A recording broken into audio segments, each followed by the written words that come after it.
Screen is visible. Okay. So we are now going to start our session and today we will learn about uh, the dynamic memory allocation, and we will see how you can use the concept of the dynamic memory allocation to create linked list. So linked list is, again, it is a data structure which is used to organize your data uh, uh, in a particular order. So we are going to see that. So the dynamic memory allocation, when we talk about the dynamic memory allocation, so basically dynamic memory allocation is a process in which we allocate memory dynamically. Okay, so dynamically means when the program is being executed, that is known as the dynamic. Okay, so uh, actually whenever we write program, so we have seen until now we have seen various C programs. Okay, we have seen various practicals of the C programming, and we have written many C programs. All those programs until now which we have written uses uh, the static memory allocation concept. Okay, in all those our program, whatever the memory was being allocated for the data which we want to use using the program, it was static, or you can also call it compile time.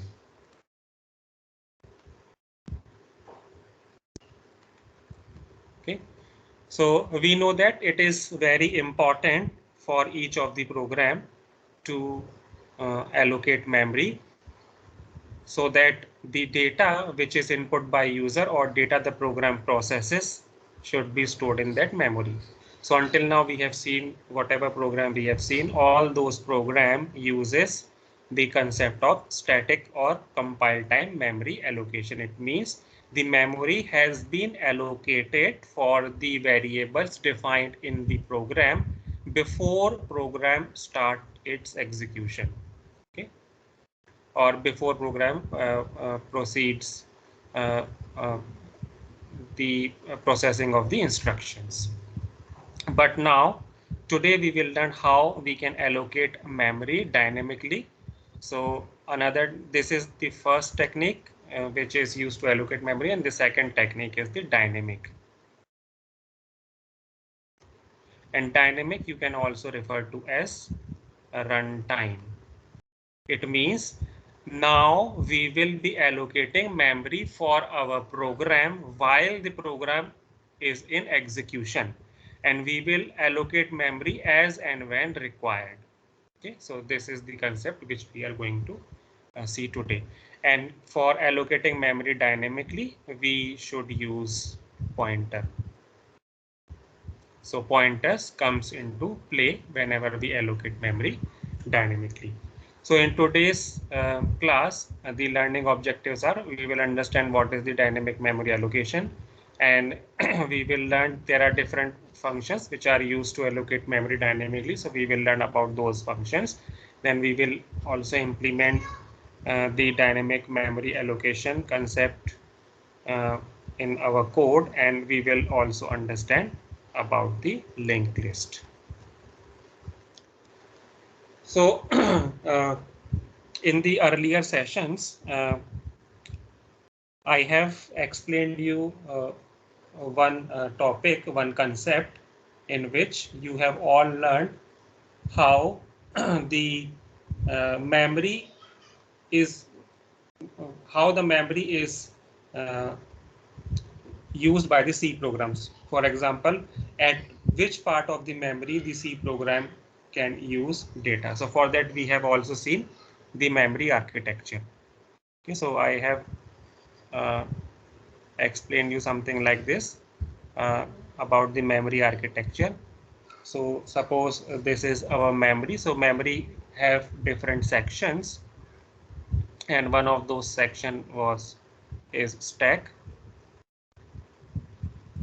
and another section is known as heap. Okay, and there are various other sections, such as we have also seen these are the data segment, data section, for initialized and uninitialized.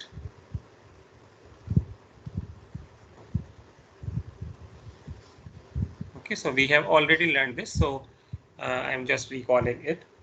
And we have seen that there is a large area in memory which is occupied by which is marked as both the stack and the heap. Okay, so and this area can grow as per the memory requirement increases. So until now, whatever program we have created, all of our program uses the stack portion of the memory to store data. Okay, so here the static allocation is done. So whenever we allocate memory dynamically, which we are going to see now, in that the heap area of the memory will be used, and this is used for dynamic memory allocation. So whatever memory we will be allocating, that will be allocated on the heap. So here are the various functions which are used to actually these functions are used for the memory management, because there are functions which allocates memory and there are functions also which frees the memory. So these functions are collectively known as dynamic memory management functions. So here basically the malloc, calloc and realloc are for the memory allocation, and the free function is used for de-allocation of memory. Means you can free up the memory which has been allocated dynamically. And all of these functions are found inside the header file stdlib.h. So in order to use all of these functions, we need to include the stdlib function. So first we are going to see the first function which is used for allocating the memory, and that function is malloc. So malloc function here, the malloc function stands for memory allocation. So M you can consider as memory and alloc is for allocation. So the malloc function allocates memory in the form of bytes of specified size while the program is being executed.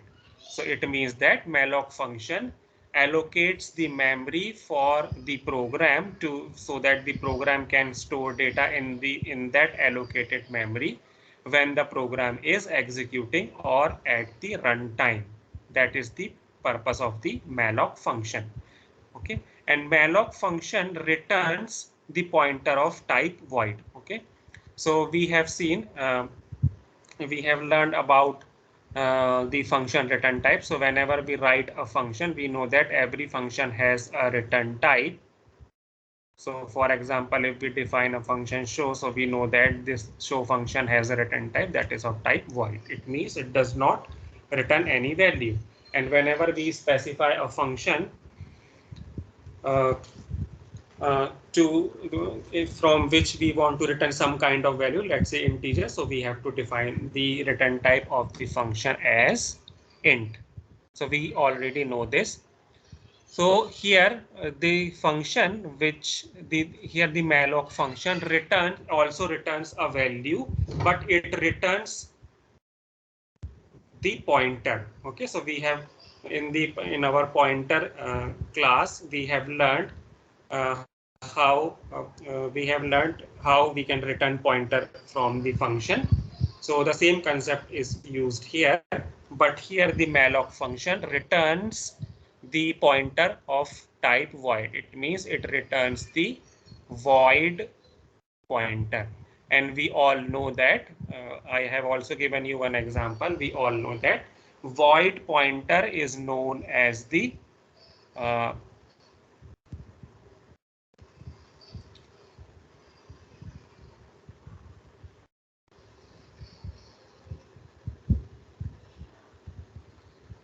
generic pointer. Okay, it means that you can convert this pointer to store the address of any type of variable. Okay, and we in our concept we have also learned that if we have a character variable and we want to store the address of this variable, then we must have the character pointer. And if we have the integer variable, then to store address of this variable we must have the integer pointer, then only we can store that variable. But then we have also seen that we can declare the pointer of type void, and this type of pointer can be used to point any type of or store the address of any type of variable. For example, here character pointer can store only character address of character variable. Integer pointer can store the address of only integer variable, but here our void pointer can store the address of character also, and it can also store the address of integer variable also. So this is the uh, benefit of defining the void pointer. So here the malloc function also returned the pointer of type void, and this is because initially we don't know for which data type we are allocating memory dynamically. So for example, we can allocate the memory for character also, we can allocate the memory for integer also, we can also allocate for floating point and other types also. So we don't know which type of data we are going to store, but we could store we could allocate the memory for each of the data type.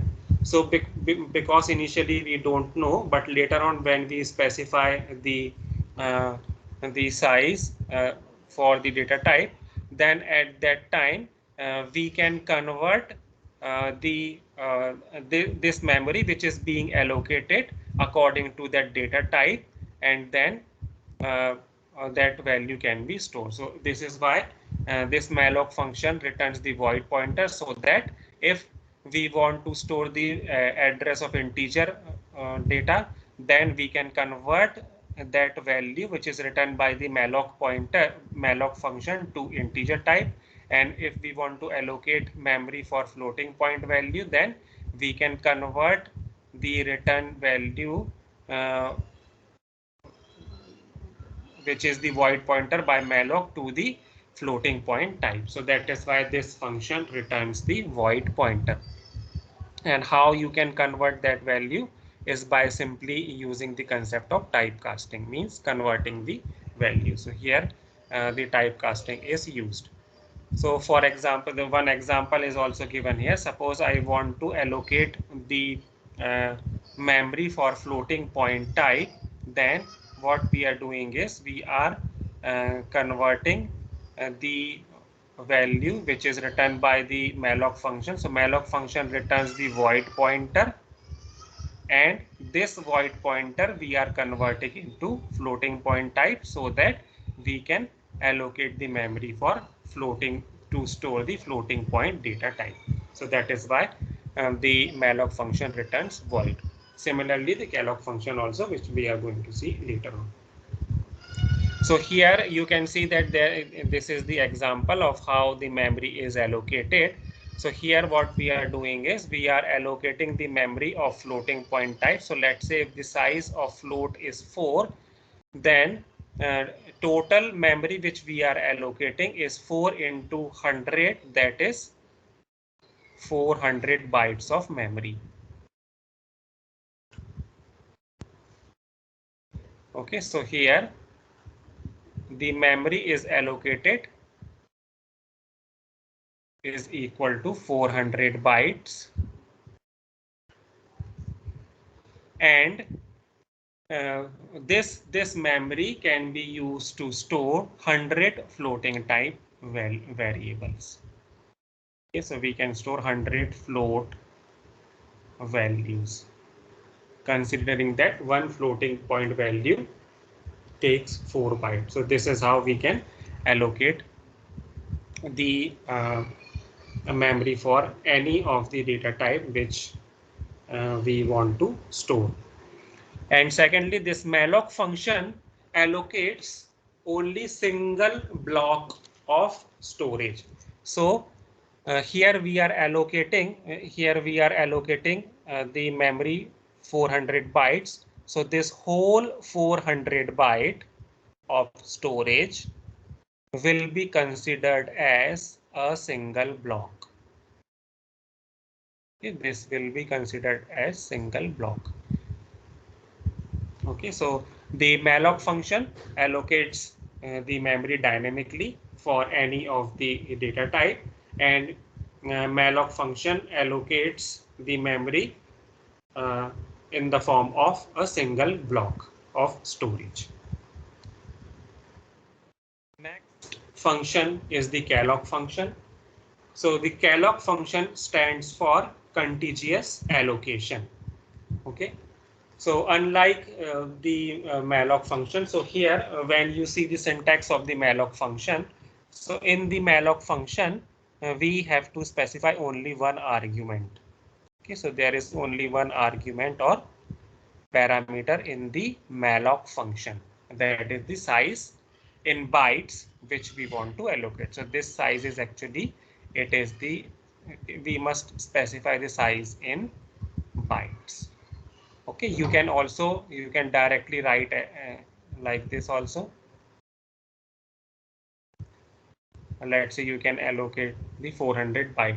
Okay, so you can directly write 400 also, but here we have used this concept because this will make your code portable. For example, if the floating point takes 8 byte in some system and 4 byte in some system, then this code will work for all of the system.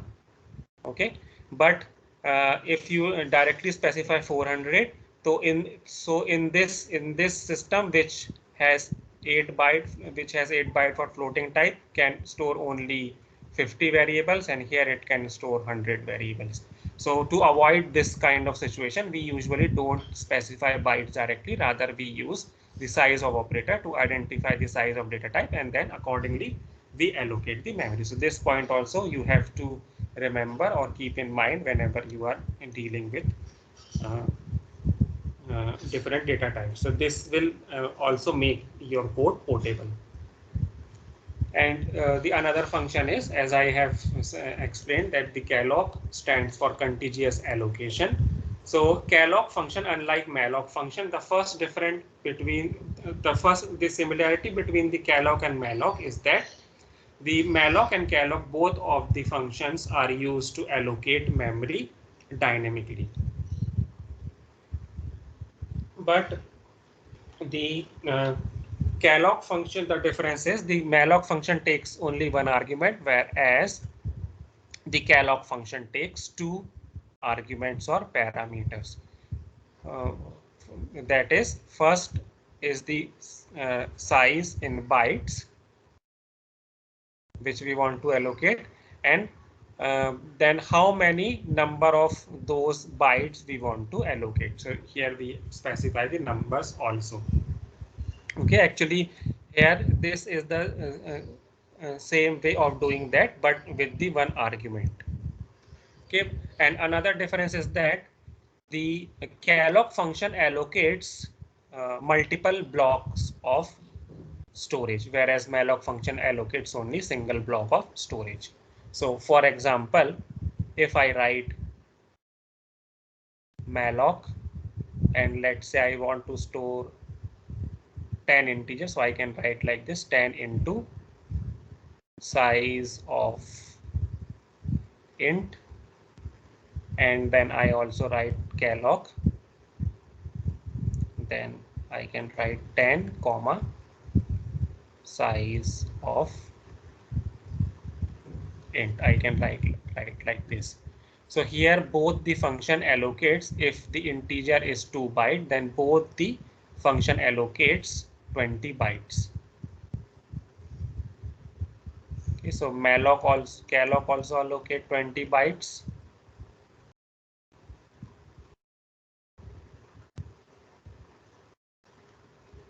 and malloc also allocates 20 bytes. of memory. Okay, but here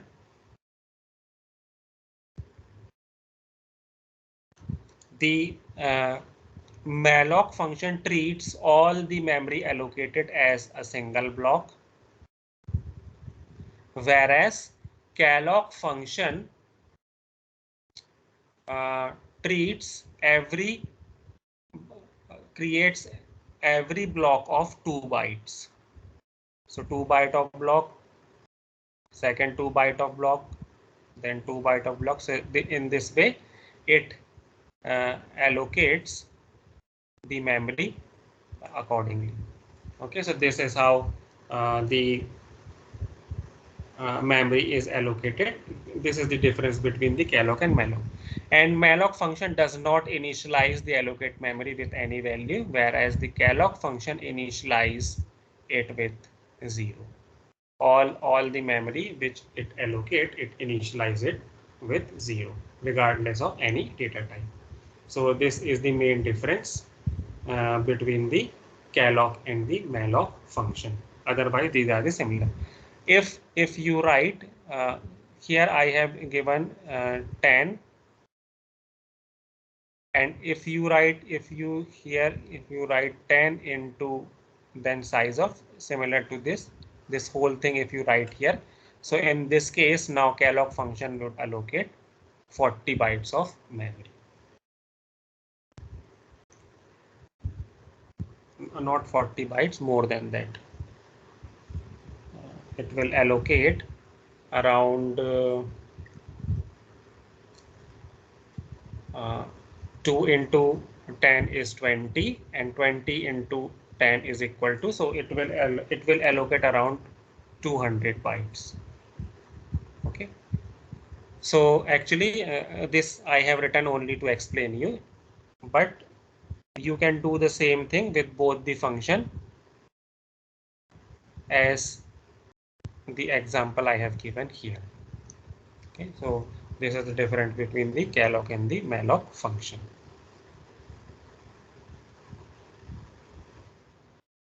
Okay, and then there is another function which is used in the dynamic memory allocation, and that function is the free function.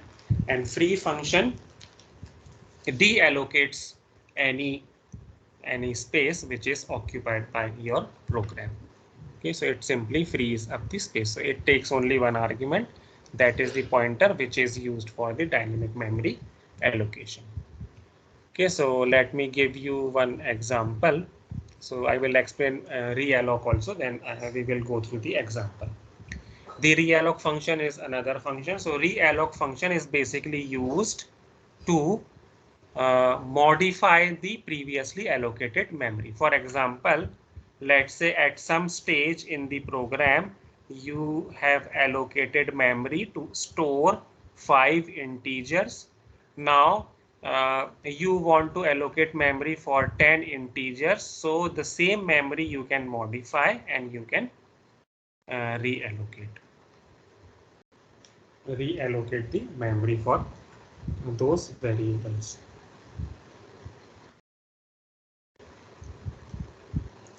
So we will see with an example.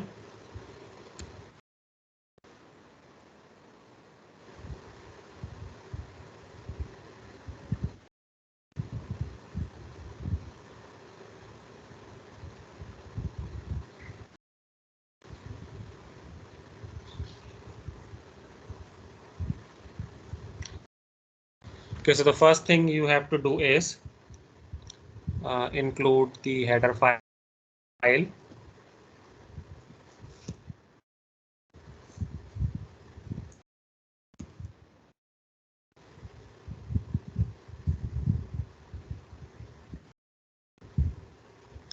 and the header file is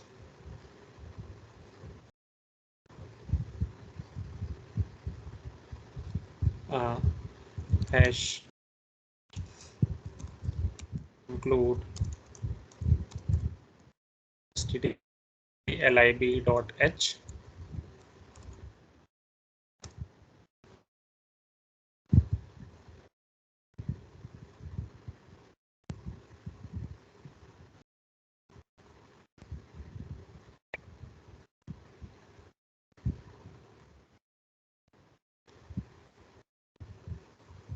and then we will declare some variable.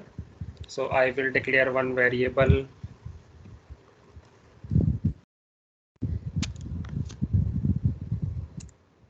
which will be used to allocate memory. So I will declare as int pointer ptr, and then uh, let's say we want to calculate the sum of all the numbers. So I will create one more variable s equal to 0, and then we'll also need one variable for looping and n for the number of the numbers the user want to input. So first we'll ask user. So here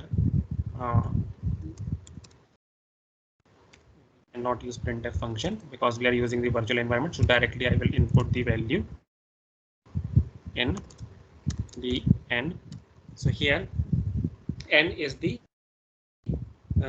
total number user want to store in the memory. Okay, so let's say if user supplies 5, then he can store 5 values in memory, and if user supplies 10, then he can store 10 numbers in memory, which is dynamically allocated. And after this, now we initialize the pointer ptr. So here I have taken int because I want to store the integer,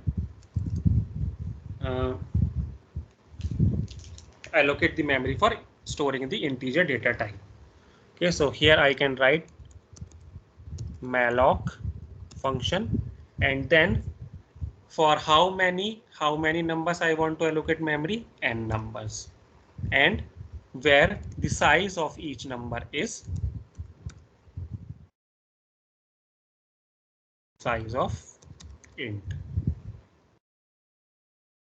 Now this malloc function returns the void pointer. So therefore, before we can allocate the memory dynamically for integer values, we need to typecast this. So if we are converting it to integer, then we have to convert it to integer pointer. So I write int pointer. So this is how the value, which is the void pointer returned by malloc, will convert into int and then allocate the memory for this ptr. Okay, and there is one test case you can write, that is check whether the memory has been allocated, and you can do that by typing if ptr equals to null. It means that memory has not been allocated, and this could be only happen when there are no free space available. Then at that time this error would occur. So before we continue further, we need to check whether the memory has been allocated dynamically or not. So if this is so, then we can write error. Any message you can write, but I'm just writing error, and then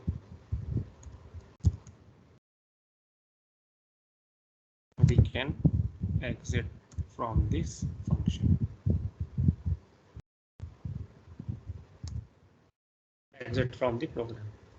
Now we can ask user to input values. So initialize we execute the loop from I is equal to 0 to I is less than n. So user can now supply n numbers,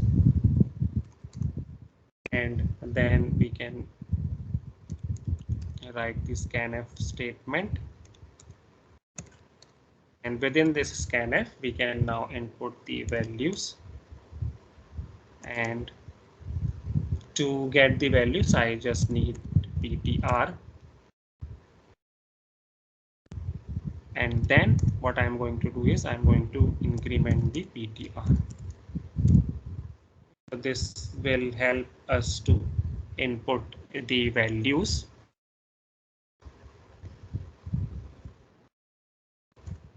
then we are going to calculate the sum, and print the value as well. Okay, so %d. Now for printing value, we must use the star sign. Okay, and we also write s is equal to pointer ptr.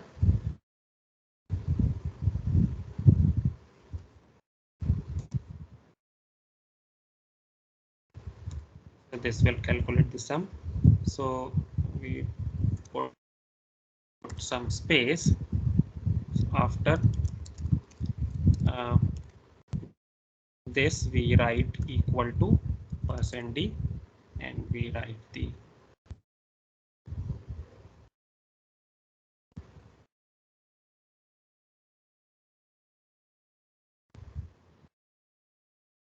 this is our program. So let's compile this.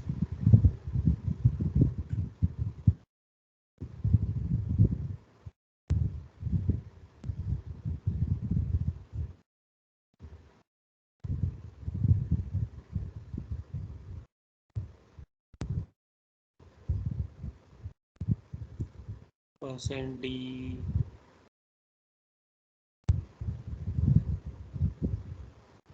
what is the warning? Okay.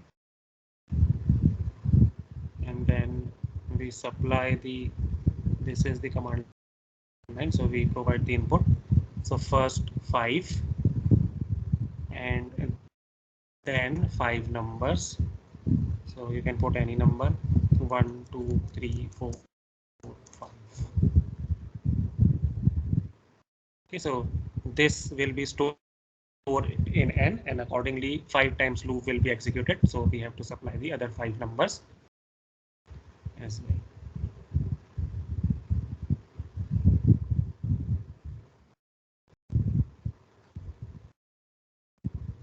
So there is some problem.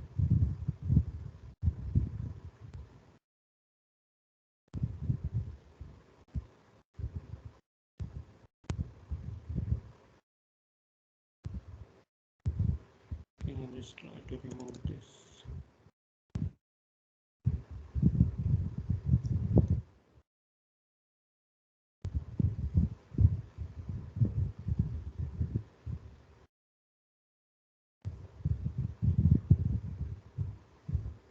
Oh,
I'm not sure where I have did some mistake.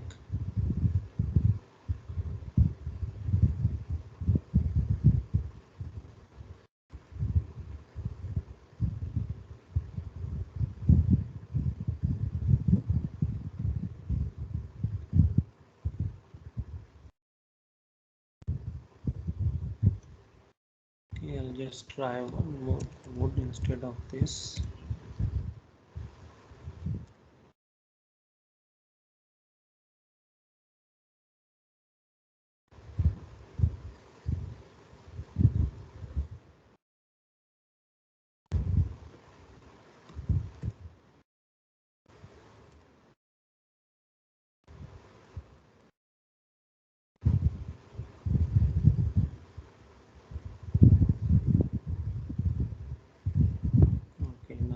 got the output. So actually it is causing some problem while incrementing, so we have to use like this because this pointer is now involved in the dynamic allocation. So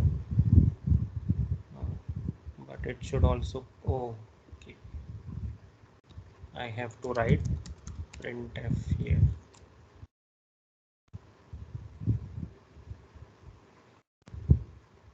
Okay, so you can see the output.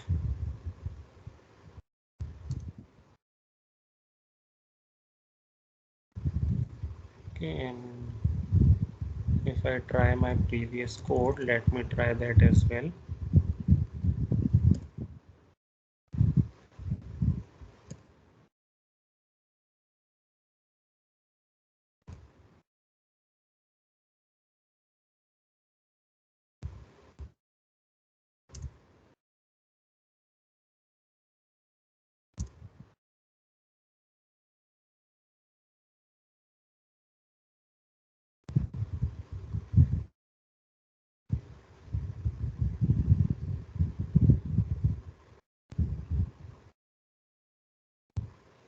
Okay, so here it is not incrementing. I think we need to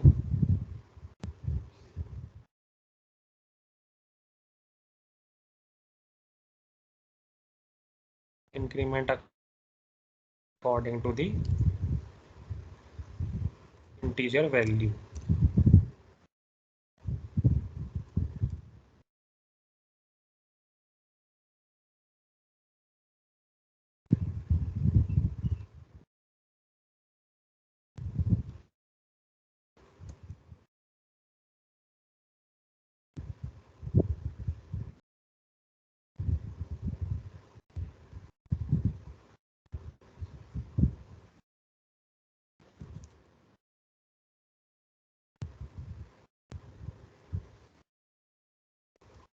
Okay, so what happened here is, let us understand this, how the memory is allocated.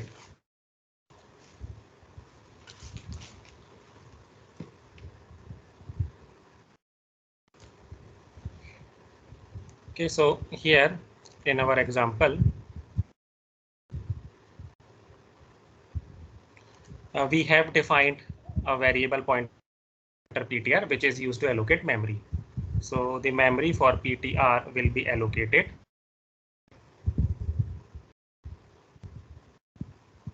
Okay, and this will have some space of 2 bytes. Let's say if integer is 2 bytes, so it will have 2 bytes. Integer is of 4 bytes, so it will take 4 bytes. Okay, so it will allocate memory like this, and then it has its own address. Okay, so this memory will be allocated, the memory for this will be allocated on stack. Okay, similarly for other variables also, this will also be allocated stack. Okay, so I just written this.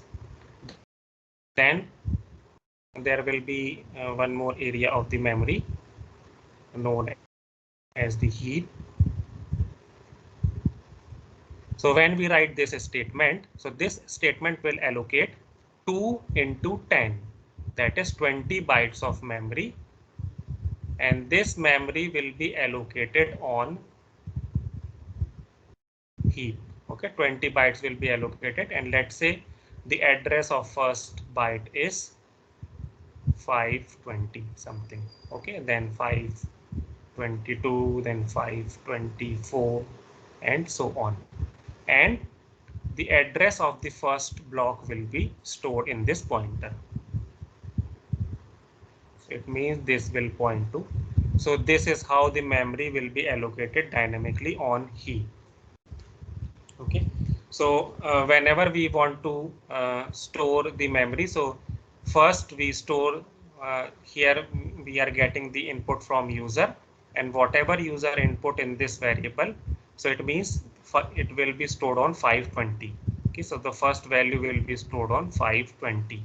Then what we are doing is PTR plus I. Okay, the value of I. ptr plus I. So the first value will be stored at 520 because 520 plus 0 for in the initial case this value of I is 0. So it will be 520. So first value will be stored on the 520. Then again the I will increment and I will become 1. So then what we are doing is we are incrementing the value of this pointer, that is 520 plus 1. So it will actually point to the next address. Okay, that is 522. So this happens in the case of pointers. The pointer is integer type, so the address will increment according to the size of the integer. So this will now become 522. So the next value will be stored here. Then again, when the value of I will increment, so it will increment the value uh, with the size of the integer, and that will be the address will be accordingly changed, and 520 this address will be incremented to 524. So the next value will be stored here. So like this all the values will be stored. Okay, and again the same technique will be used to fetch the data and calculate the sum. So this is how the dynamic memory allocation works. The same thing you can do by writing the Malloc function.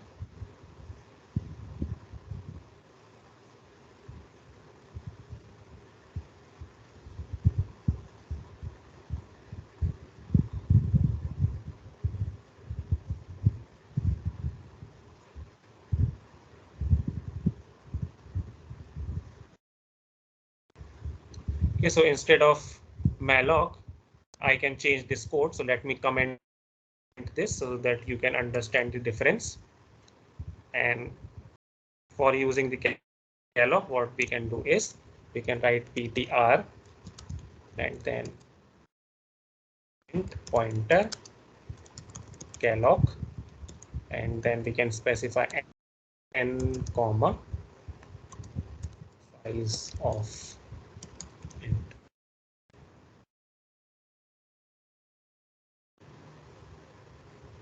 Yes, you can compile and then execute, so you will get the same output. So this is how you can use Malloc function. And for the realloc function, suppose at the first case I have allocated memory uh, for 5 variables. Now I want to allocate memory for 10 variables. Okay, so what I can do is I can modify this memory.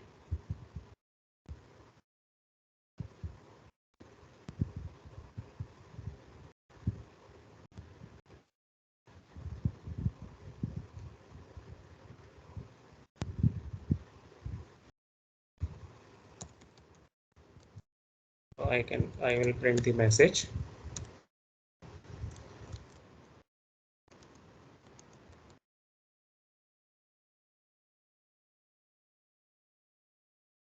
And now I am going to copy paste the same code. So from here till here.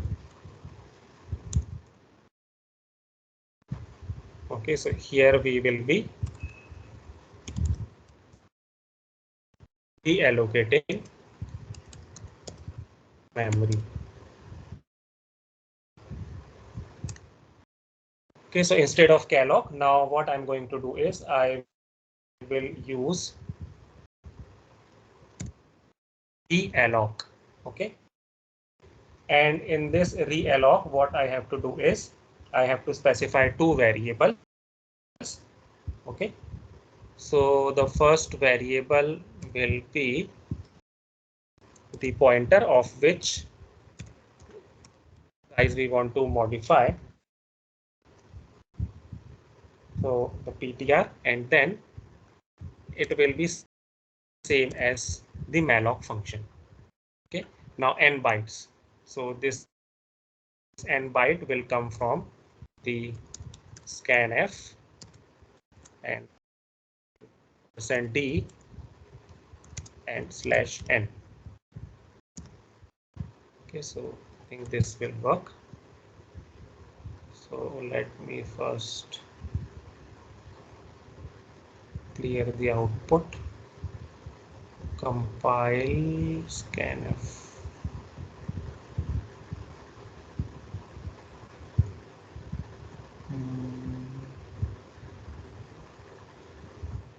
Mistake.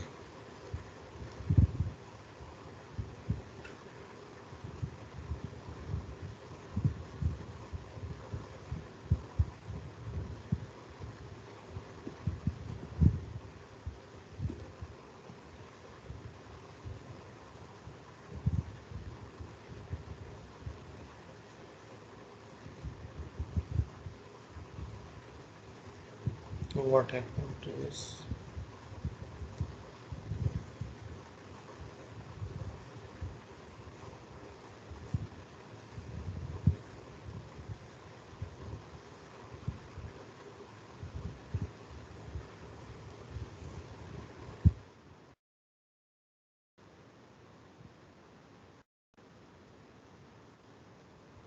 NF. Okay, so I'm going to compile this. Okay, and now for the input, first I want to calculate the sum of 5 numbers. So I specify 5 and then 1, 2, 3, 4, 5 numbers. Then I want to calculate sum of, let's say, 10 numbers. So now I will put 10 numbers: 1, 2, 3, 4, 5, 6, 7, 8, 9, and 0. Okay, so here what actually happens is this will store in n. So loop will continue for 5 times. And then we will store the 5 numbers. Then this will again store in n. So loop will continue 10 times and we reallocate the memory for storing these 10 numbers and then input 10 numbers from the we provide the 10 numbers to the program.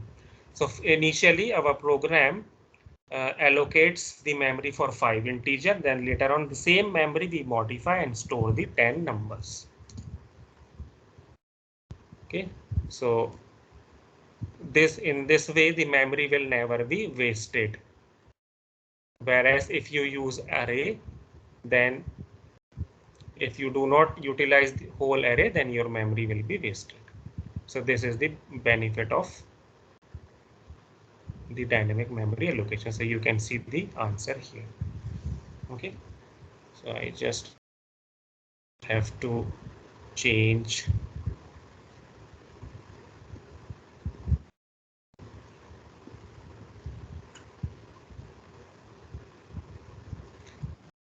this to 10.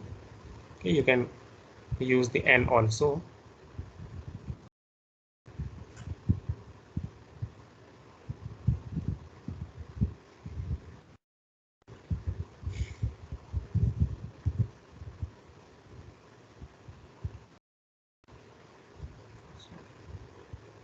Okay, so you will get this output.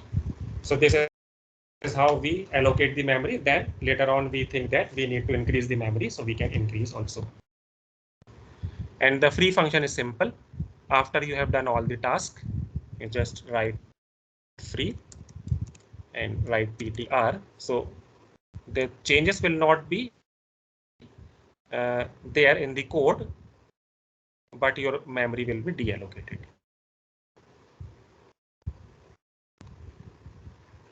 Okay, so this is how we can use dynamic memory management functions.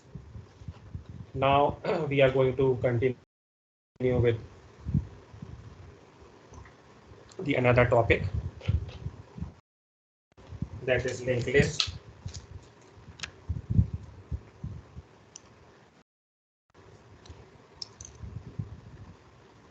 So we will first understand what the linked list is.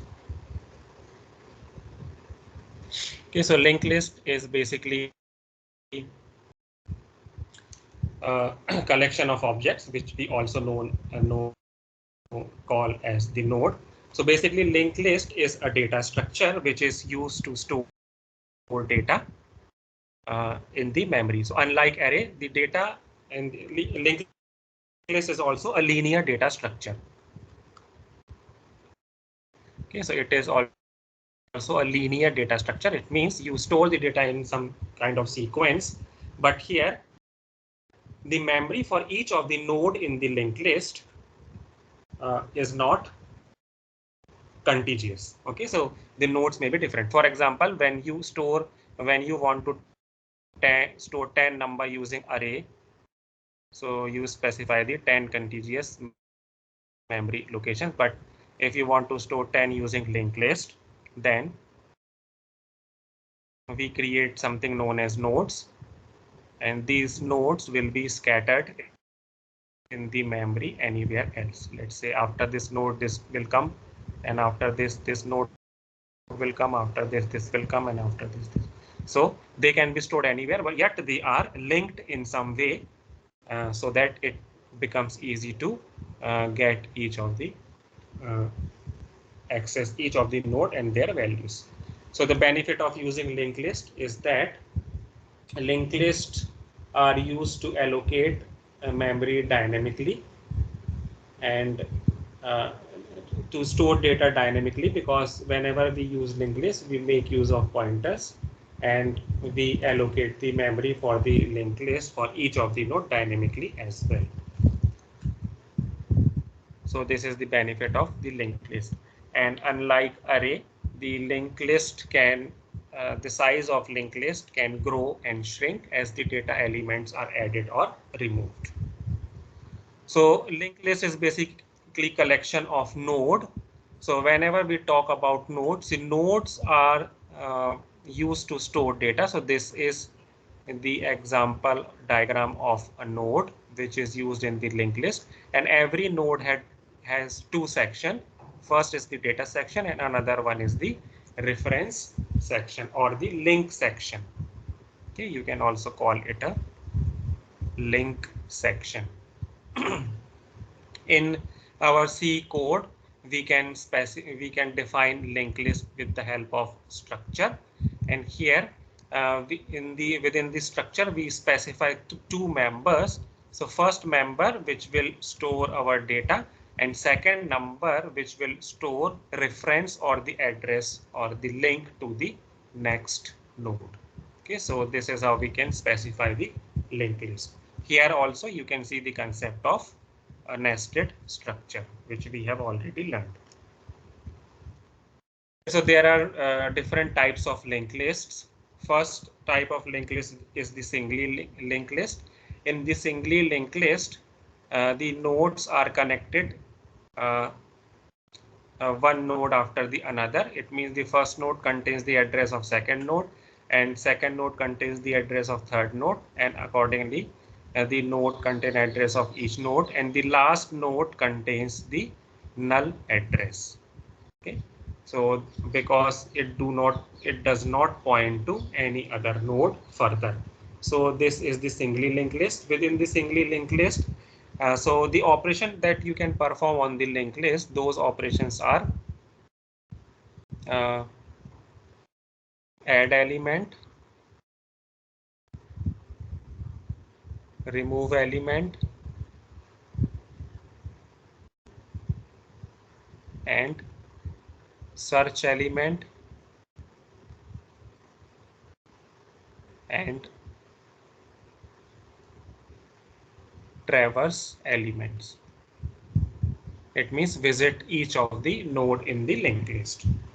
So in the singly linked list, in order to remove or search or add element, except that if you are adding element at the end, at the beginning, you need to traverse through all the elements. So when we use the singly linked list, then we can move only in one direction. Okay, and we cannot come back. So this is not applicable in the singly linked list. Another type of linked list is the doubly linked list. So the nodes in singly linked list contain only two sections. First one is the data section and another one is the link section. Whereas the nodes in the single doubly linked list contains three sections. Okay, first one section is for data, where we store data, and the left section contains the link part, and the right also contain the link part. So the from the left part, from the left link, we can traverse to the previous node. We can access we can get the address of previous node, or the left link contains the address of the previous node, and the right right link contains the address of the next node. So in this way, doubly linked list allows us to traverse in both the direction. All right, and in the doubly linked list, the first node, the left link of the first node and the right link of the last node contains a null value. It means from here you cannot go further. It means it does not point to any further node, and it does not point to any previous node because this is the first. Another type of linked list is the circular linked list. The circular linked list is basically an extended version of the singly linked list. So in singly linked list, the last node contains the null address, whereas in circular linked list, the last node does not contain null, rather it contains the address of the first node. So that is the circular linked list. So in the circular linked list, when you traverse in, you can traverse in the forward only manner, and you can, by doing that, you can again come back to the first node as well. And similarly, there is doubly circular linked list. So doubly circular linked list is the extended version of the doubly linked list. So it does not only allows us to traverse in both the direction, but you can also go from the first node to the end node, and from the end node to the first node as well.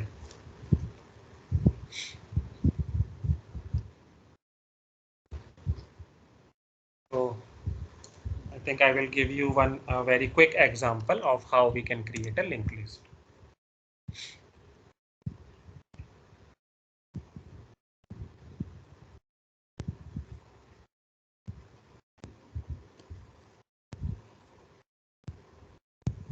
Okay, so in this example, I am going to show you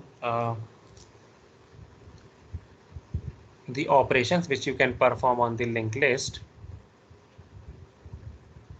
So as I have said earlier, that the operation we can perform in linked list are the add, remove element. So whenever you add element, you can add element in three ways. That is, add element at the beginning, add element at the end, and add element anywhere in the middle. Similarly, while removing element, you can also remove element from beginning, from end, and from middle. So today, due to the time constraint, I'm just going to show you how you can add element at the beginning. So the concept used here is, whenever you are adding the element, so initially when our list is empty, so we always maintain one pointer. Actually, whenever we are dealing with the linked list, so we basically use 3 pointers, but that I will explain you through the code. But here you have to understand that initially we have only one pointer, and that is known as the head pointer, which points to the head node of the linked list. So when the linked list is empty, then this head pointer contains null. Otherwise, it will contain the address of the node. So let's say we have this one node in the list, and its address is 101. Therefore, the head node will now contain the address of the first node. That is 101. Okay, and it may contain some data, let's say 33, and this part is null, so I write n because there are no nodes after this. Now so this will point to this. So here my linked list contain only one element, and the head pointer contains the address of the that first element, the head node head element, and there is only one element as well. Now I want to insert element at the beginning. So what I have to do is, first I have to create one node. So this node will also be created somewhere in memory. Let's say the address of this node is 501. I store the data in this node. So I store data here. I'm telling you the process. So in order to insert node in the linked list, and here we are using the adding of element at the beginning. So to add the element in the linked list, first we create a node in memory. We store data in that node, and then we store the address of the first node of the element in the linked list. So how we can get the address of this node? That is by using this head pointer. So head pointer gives us the address of this first node. So we, using the head element, we specify the address of the first node, that is 101. And now what we do is we break this list, we break this link by storing the address of this element in the head node. Okay, so now head will contain the address of this this node. Head pointer will contain the address of this node. So this will now point to this, and this will now point to this. So this is how we add the element at the beginning. So this is just the simple technique. So we are going to write code for this.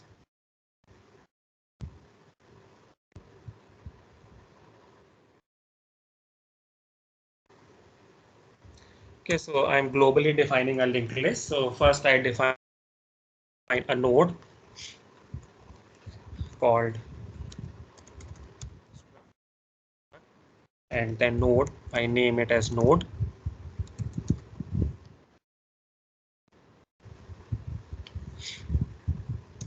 And then I specify data int data, and then struct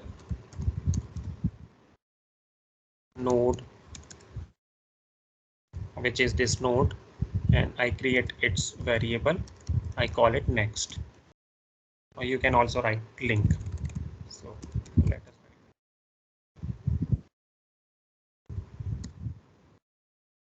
And initially, what I'm going to do is I am going to specify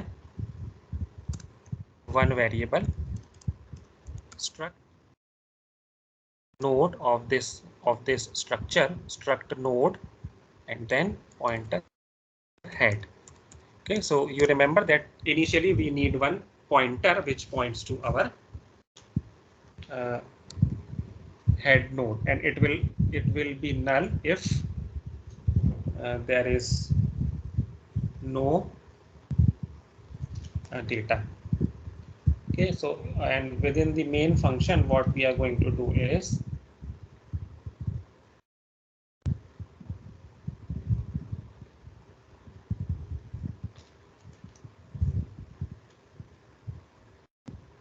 okay, so we write the main function later on. First, we write the function to insert the element. Okay, so by default, this head node contains null because we haven't allocated any memory. So now I specify one function void add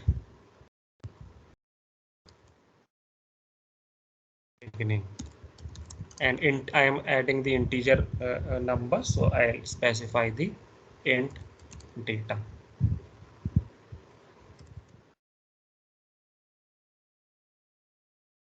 And in this function, what we are going to do first is first we define one variable struct node pointer ptr. So remember I said you that we actually need 3 pointers in order to perform all the operations. So I'm going to explain those. So first we are already created head, another we have the ptr, and the next one what I'm going to do is, what I'm going to specify is uh, the next is I'm going to allocate the memory for this ptr. So because this ptr will be used to hold data. So struct, and we need to convert this. So because we are allocating memory for structure, so we have to typecast it to structure, and we use malloc function, and size we want to allocate is the size of our structure.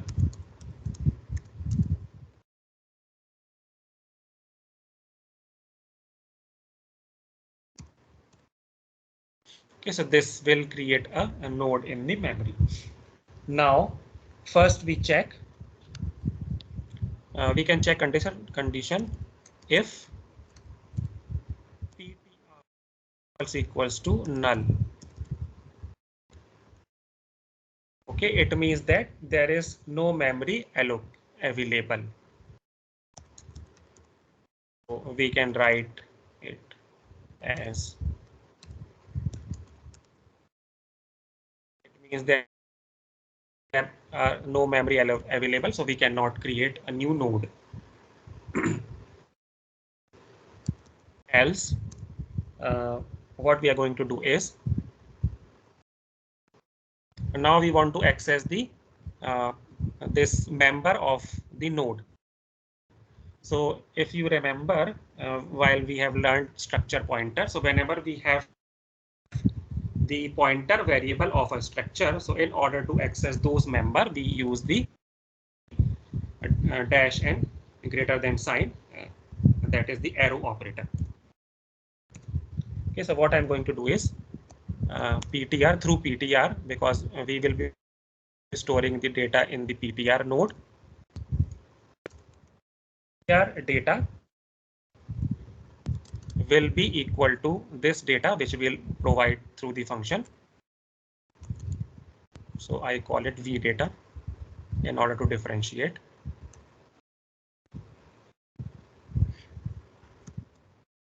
Then what I'm going to do is, now I have to assign the address. Okay, so what we have done is we have created this ptr and we store the data. Now in ptr what we have to do is we have to uh, assign this address. Okay, so if this is the first node, then head will contain null, so the null will be stored here. So how we can do that is by writing ptr and then link is equal to head. Okay, and then finally what we do is we assign, then finally what we have done is we have assigned the address of this node, which is our ptr. So consider this as ptr.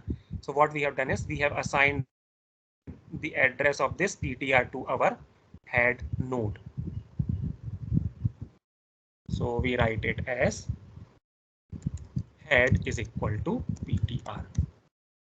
That's it. This is the function to create the node. Now I am going to create one more function so that we can display the elements, each element of the linked list.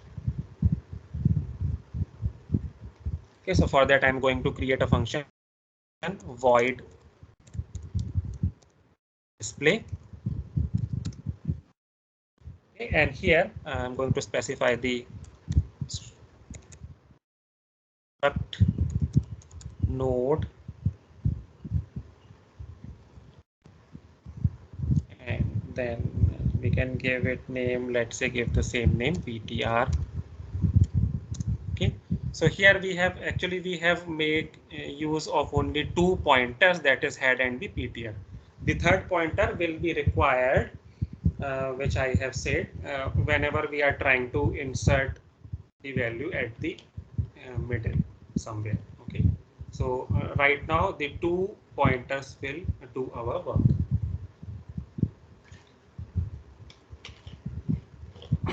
So in this display function,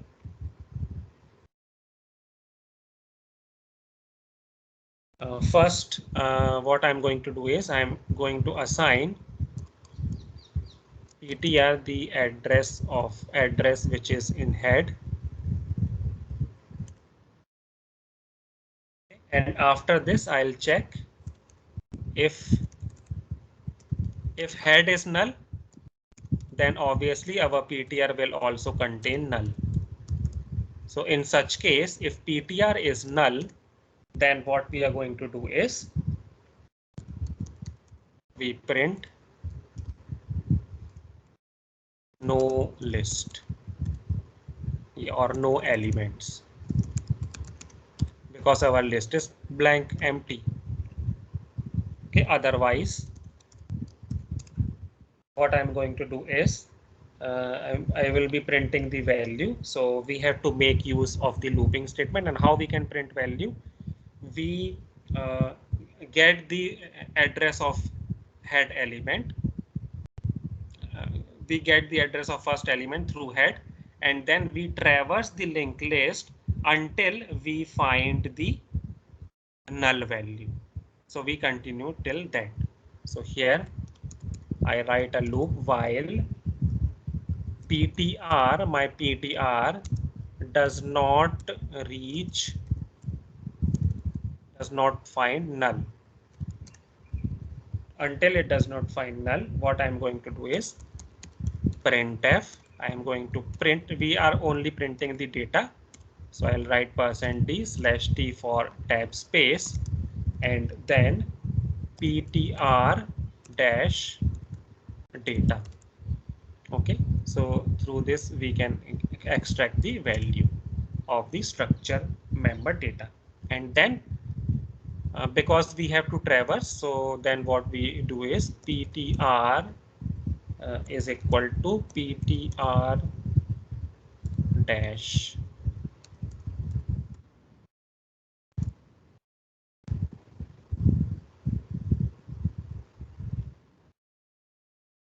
so this will move the pointer.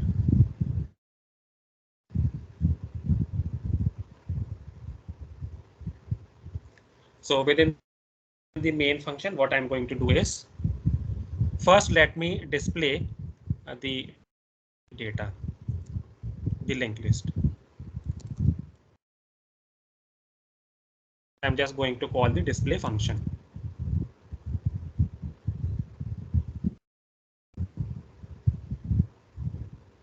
PTR next.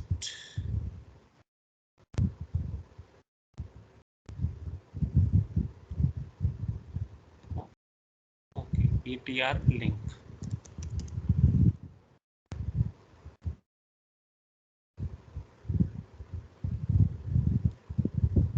Okay, so the message will be printed no element because our linked list does not have any element. Okay, now I call the function, and let's say add beginning.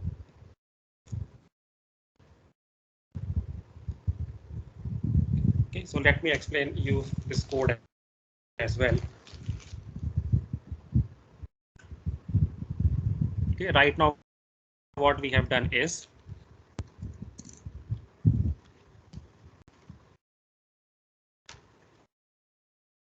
we have created a head element,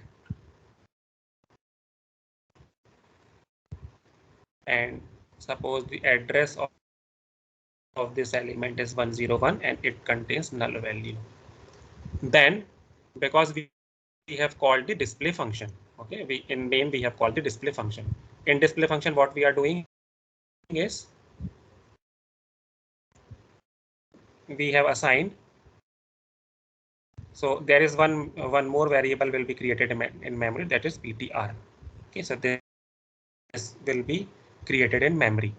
Okay, right now this whole thing will be on the stack. So there is no memory will be allocated to store data.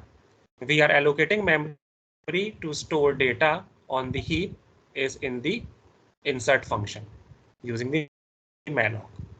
Okay, so this PTR will be on the stack in the memory. So this will also have its own address, and this will also contain null. So in this line, what we have done is PTR is equal to head. Okay, so what is the value of the head? What is the value of the head?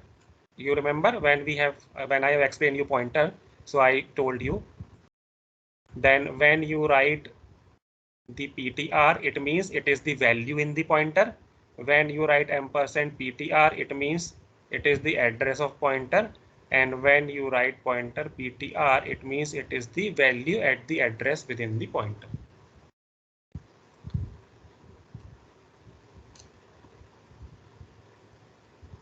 Okay, so here what we have done is, so PTR is equal to head. So obviously PTR will again contain null.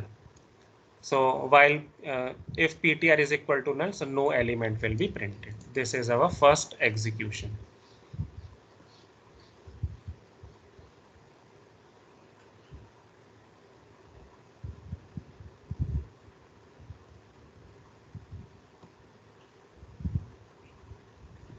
Okay, now what I'm going to do is I'm going to call add beginning, and let's say add a data element 99. Now we compile and execute. So 99 will be printed. Okay, so what happened now here?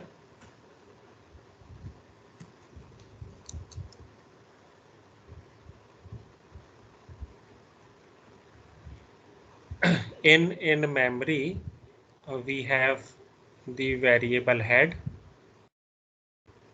pointer, which is now null. Suppose its address is 101. Then we have called this function. So this function will create a variable. This head will be created due to this statement. So now we have called the add beginning function. So this will create the node PTR. So PTR will also be created on stack. Let's say its address is 201. PTR is here. Okay. Now we have called this malloc function. So this will allocate the memory. Now this memory will be allocated on heap. Okay, so here a memory will be allocated on heap, and its base address you can consider something like let's say anything 501. This is the base address. Okay, and then what we are doing is so this and this the allocated with the space which we are allocating, we are assigning its address to PTR. So this PTR will contain 501. It means that this PTR is now pointing to this address which is in heap. Okay, and what we have done is now we check condition whether PTR is equal to null. No, PTR is not null. It has the address. So we move on to this else part, and here what we have done is PTR dash data. So whenever we write, so you have whenever we are dealing with this linked list, so you have to remember, you have to understand three concepts. Okay, first concept, whenever you write PTR, it means the value in this value. Okay, and whenever you write statement PTR dash data, it means the value which is here, right?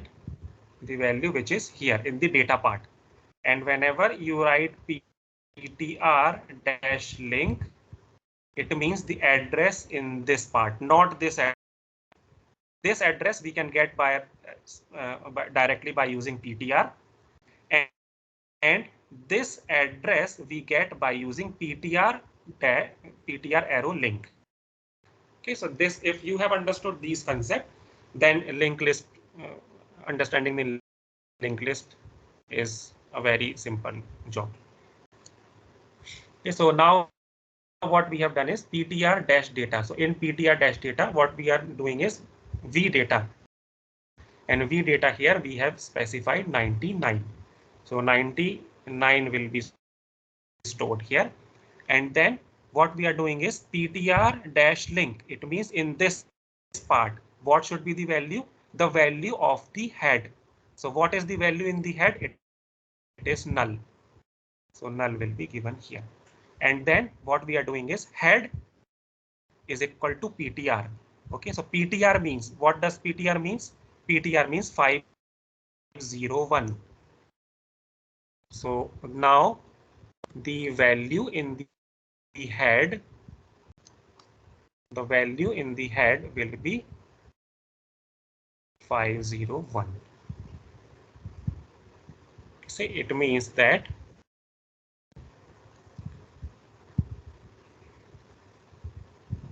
this head will be pointing to this node.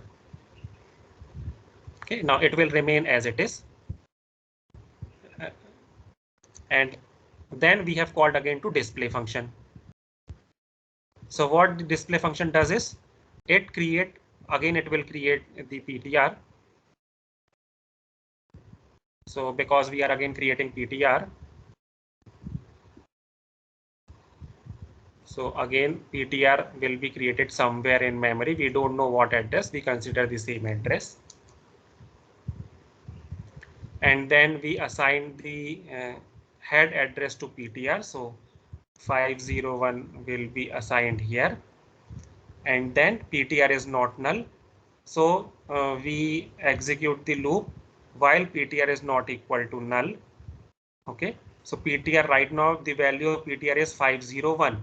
So it means this condition is true. So we can print the data 99, and then we assign to ptr, we assign the value in the ptr link. So what is the value in the ptr link? It is null. So now this ptr will become null. Okay, and because it has become null, next time this condition will be false, so our loop will not be executed. Okay, now I will just explain you one more how when we insert one more node, so what happens. So add beginning 56 is the next node which we want to insert. Then we compile and execute, so you get both the node. And remember, we are inserting at the beginning, so therefore 56 will be inserted before 99. Okay, so 99 is already there.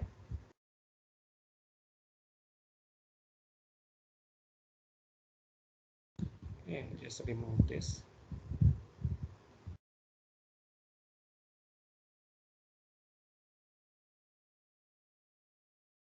Okay, 99 is already there. So in the at beginning, what we are doing, we are creating the pointer ptr. So pointer ptr will be created. Initially it will have null. Then we are creating a space in memory. So another space will be created in the heap, and the address of this space could be anything, right? And this ptr will now point to this location. Okay, because we are allocating the address of address of this location to this PTR. Okay, so the PTR will be created, and PTR will be created on stack, and the memory with the malloc function will be allocated on heap, which will be equal to the size of our structure. Now we check condition whether PTR null. So PTR is not null, so means the memory is allocated. Then what we are doing is PTR data is equal to V data. So V data, in V data we have supplied 56. So PTR.data, it will become V data. It means 56 will be inserted. It means this part of the structure. So PTR-link will contain head. Okay. So here, what is the value of the head?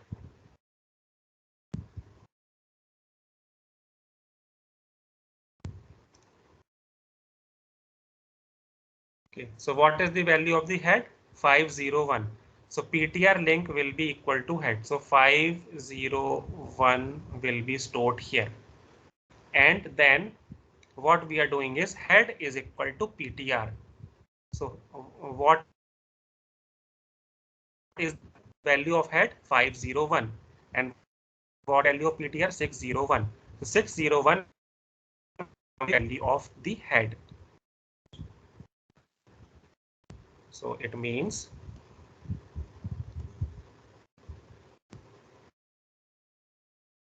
head will now contain 601.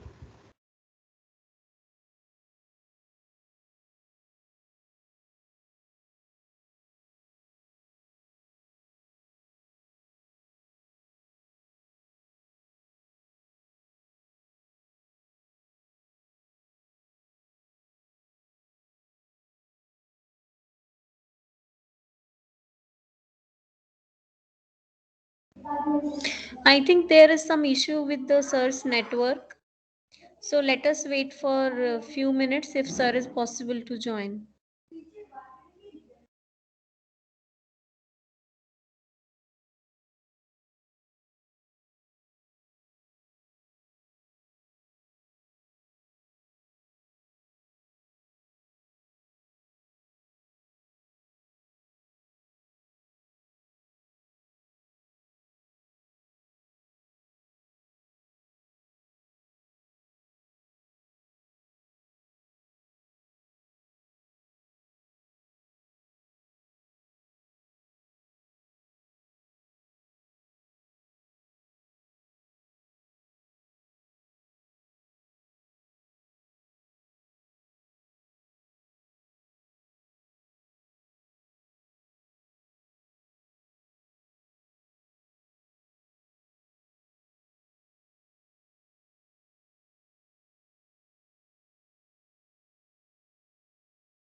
Hello, sorry, the connection was lost.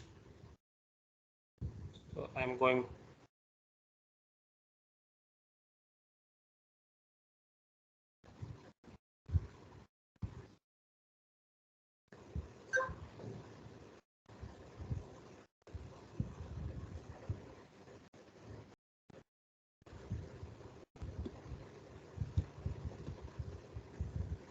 Okay, so where I left, I will just complete this within few minutes. Okay, so initially our head was having the address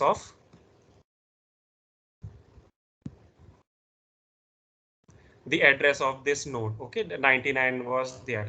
Now we wanted to insert another node. So here we have created a variable. So PTR will be created in memory, and it will initially contain null.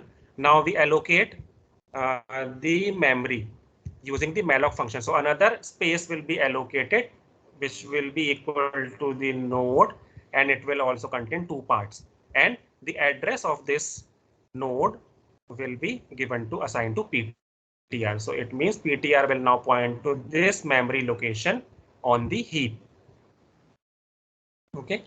So now PTR is not null, so this condition is satisfied. So we will move on to this. And here what we are doing is PTR pointer, PTR arrow data is equal to V data. It means that in this portion of the PTR, PTR dash data, PTR arrow data means here what will be inserted? This V data 56 will be inserted.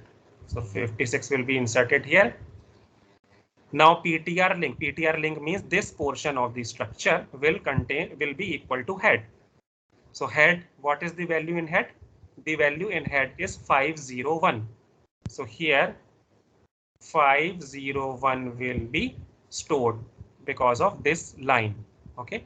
So it means that now the link part of this node will point to this address, which is another node. Then what we are doing is head is equal to PTR. It means the value of the head will be swapped with the value of PTR. So what is the value of head? 501, and what is the value of PTR? 601. So the value of PTR will be assigned to head. It means that the is 601, that is the address of this node. The address of this node will be here.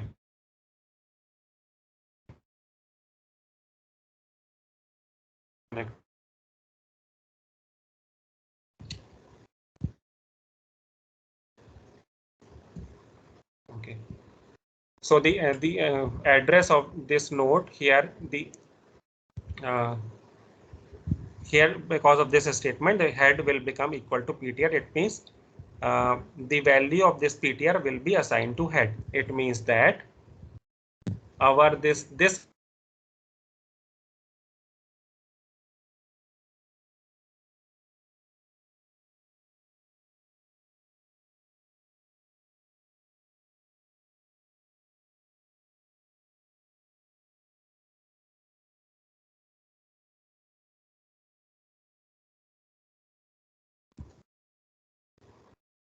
sorry, there is some interruption. So it means that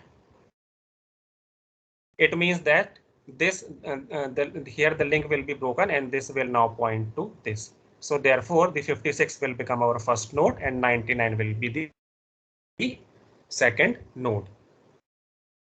So this is how the linked list works. October itself. October first week or last of the month? Actually, sir, that is not yet decided. Whatever be the update, we will post it over the LMS. Okay, thank you, man.